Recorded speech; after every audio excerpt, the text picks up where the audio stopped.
29,000-ի մասով Փաշինյանը այդ մասով չպատասխանեցիք, ասում է սահմանափակում եք, երբ որ պահանջներ չունեք, սահմանափակում եք այդ 29,000-ի մեջ, մեզ արդեն գործոն չեն ընկալում։ Դե գիտեք, այդ թեմային էլ եմ տասնյակ անգամներ անդրադարձել։ Այդ խնդիրը,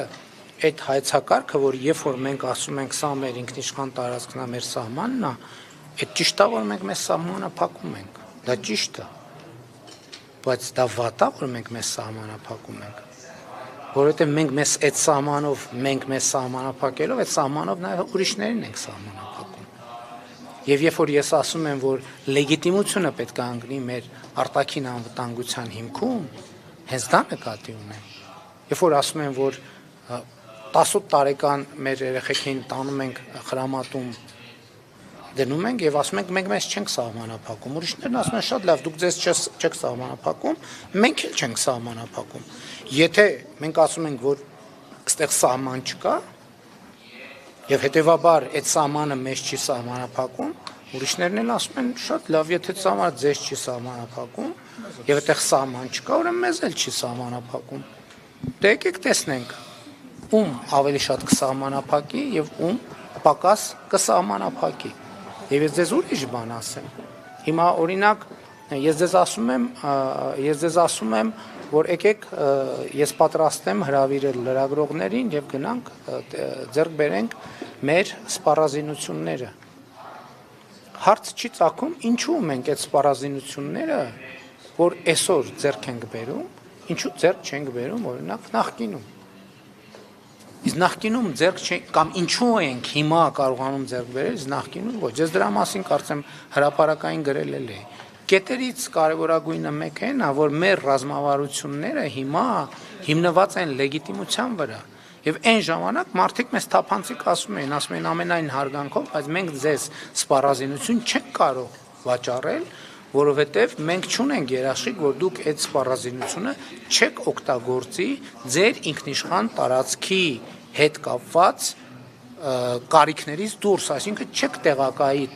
տարածքներում, որը չի հանդիսանում ձեր միջազգայինորեն ճանաչված տարածքը։ Սահմանը դրա համար է։ Եվ առաջին բուֆեր,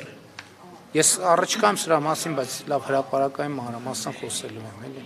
չպատմեմ ամեն ինչ։ Վարչապետ իրար հաջորդելով հարցազրույցներ տվեցին Սերժ Սարգսյանը եւ Ռոբերտ Քոչարյանը, արդեն տեսել եք ձեզ մեղադրեցին Ղարաբաղը բանակցային գործընթացից դուրս թողնելու մեջ, պատերազմ հրահրելու մեջ, փոխ լրացնող էս իրար շարունակող հարցազրույցները ինչ միտում ունեն ըստ Այդտենց բան են ասել, ես Ղարաբաղը ես դուրս եմ թողել բանակցային գործընթացից, հա, ասել եմ։ Բանակցային Փակուղի եք մցրել, այսինքն բանակցային։ Լսեք, ինչ շատ լավ, պատերազմ, փակուղի, մի րոպե, պատերազմ, փակուղի, պատերազմ, շատ լավ։ Ես հիմա ասում եմ, արդեն 1 տարի 8 ամիս Հայաստանի սահմանին զինվոր չի զոհվում։ Հիմա եթե 2018 թվականի եւ ասում եմ, որ նախկինում մենք ոչ մի տարի չենք ունեցել, ոչ մի, որ այսպիսի իրավիճակ չլինի։ Հիմա եթե 2018 թվականին չկար պատերազմ, ինչ են զինվորները զոհվում սահմանում։ Պատերազմը ո՞րն է։ Պատերազմը այն է, երբ որ արտաքին ներգործության հետևանքով զինվորներ են զոհվում։ Ամեն տարի մեր սահմանին զոհվել են զինվորներ 18-ից առաջ։ Բայց մեր չեն գրավում, որովհետև ինչ ուզում են ստանում են։ Իր վերջին հարցազրույցը առանց գրակելու ինչ ուզում են ստանում։ Ինչ։ Ես ձեզ նոր քիչ առաջ շատ երկար եւ մանրամասն ներկայացնում էի Հայաստանի ինքնիշխանության եւ լեգիտիմության կոնցեպտը։ Այստեղ պետության կոնցեպտի մասին է խոսքը։ Պետության կոնցեպտի մասին է խոսքը։ Երկրորդը փակուղու մասին։ Եթե փակուղու մասին չէր, էլի ես զարմանում եմ, որ հրապարակային հայտարարություններից հետո էլի տենց մեկնաբանություններ են հնչում։ 2018 թվականի ապրիլի արձագանքել դրան բան վարչապետ, ասում է մինչև այդ էլ բազմաթիվ անգամներ բանակցությունները մտել են փակուղի, բայց այդ թվում 2016 թվականի ապրիլին, ճիշտ է, հա։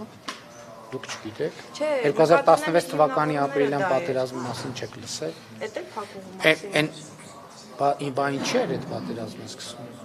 Բան չէր այդ պատերազմից։ Հեսա Միչայլոց շատ լավ զուգահեռ։ Հեսա որ բանակցային փաթեթները հրապարակվեն եւ դուք կարդակեն ինչի վրա ես հղում եմ արել 2016 թվականի ապրիլի առաջարկությունը 2016 թվականի հուլիսի կամ հունիսի առաջարկությունը 2016 թվականի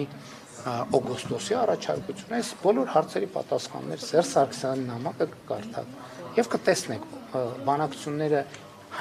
իմիջայլոց խոսում են ռազմական բալանսի խախտման մասին, որ մեր ժամանակ ռազմական բալանսը խախտվել է, ճիշտ է։ Հիմա դուք, երբ որ այդ փաթեթը հրապարակվի, կտեսնեք ոնց է Սերժ Սարգսյանը իր ձեռքով գրել եւ ստորագրել, որ ռազմական բալանսը խախտված է։ Ինձնից առաջ։ Այս պահին չեմ ասում։